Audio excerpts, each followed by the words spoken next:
প্রিয় শিক্ষার্থীরা, বার্ষিক সামষ্টিক মূল্যায়ন 2024 ষষ্ঠ শ্রেণীর সকল বিষয়ে নমুনা প্রশ্ন এবং উত্তরপত্র দেওয়া হয়েছে।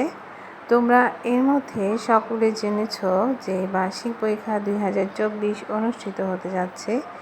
সেখানে প্রশ্নের কাঠামো কেমন হবে এবং কোন কোন অভিজ্ঞতা থেকে প্রশ্ন করা হবে, কিভাবে করা হবে তা সম্পূর্ণই তুলে ধরা হলো। এই নমুনা প্রশ্ন হুবহু পরীক্ষায় আসবে ঠিক তা নয়, তবে এই প্রশ্নের কাঠামো অনুযায়ী পরীক্ষার প্রশ্নপত্র তৈরি করা হবে। সুতরাং তোমরা এই কাঠামো অনুযায়ী পরীক্ষার প্রস্তুতি গ্রহণ করবে। এখানে আমরা পর্যায়ক্রমে প্রায় সকল বিষয়ের সিলেবাসটা দেখতে পাচ্ছি।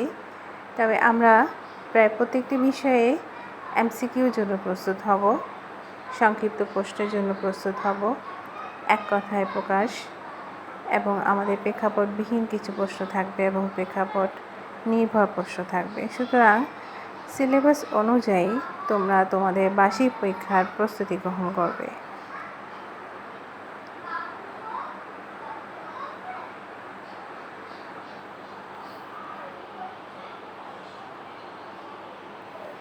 প্রত্যেকটা বিষয়ের জন্য আমরা আলাদা আলাদাভাবে সিলেবাস অনুযায়ী আমাদের প্রস্তুতি গ্রহণ করে নিব।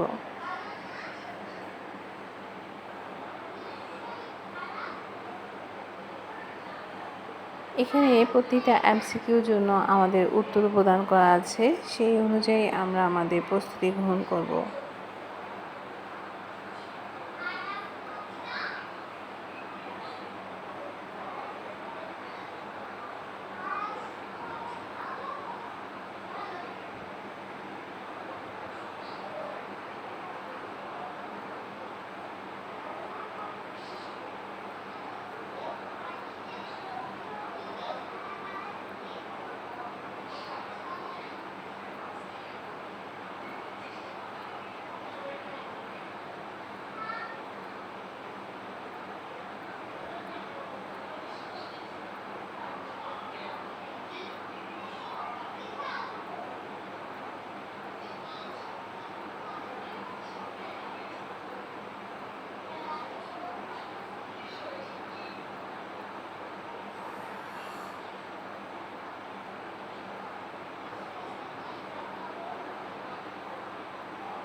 তোমাদের সুবিধার জন্য সম্পূর্ণ সিলেবাসটি সংক্ষিপ্ত আকারে প্রথম দিকেই তুলে ধরা হয়েছে।